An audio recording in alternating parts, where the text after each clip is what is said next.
Public schools and tuition, they wouldn't seem to go together, but believe it or not, it's already charged in Birmingham and Bloomfield Hills, and now the Grosse Pointe Public School system is looking into the idea in order to keep its programs as strong as community leaders believe they need to be. Business editor Rod Maloney live tonight with the story and the reaction to it. Rod?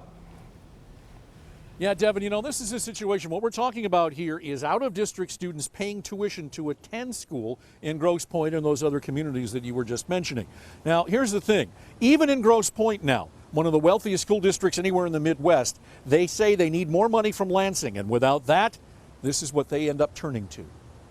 The well-heeled and previously well-financed Grosse Pointe schools find themselves where most other districts are. They need to cut $2 million from the budget or find another income stream.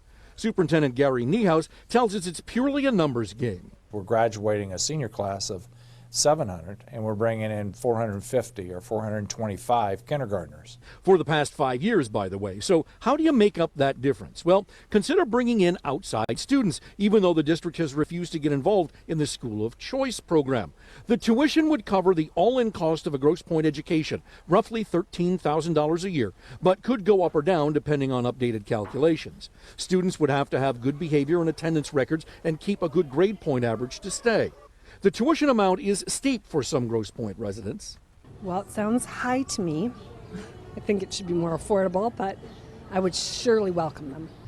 I don't know how I feel about charging kids to go to school. I don't know how I feel about that, but we might as well fill the schools up, and maybe they can find some way to make everybody happy. I think it's fine if they want to pay, because our children pay tuition to go to private schools, and we pay taxes, and if they're willing to pay, they should be able to pay. I would prefer that they just allow the children to come a school choice program and not charge tuition.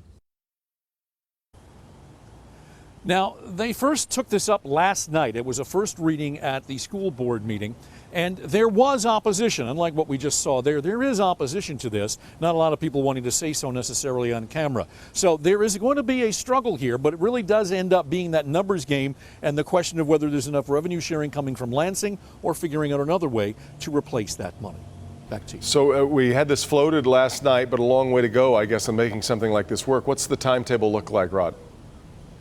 Well, not as long as you think, Devin. One of the things that has to happen is that Lansing does have to decide by like early May what they're going to do for revenue sharing coming out of the legislature. And then they start taking up the issue at the board.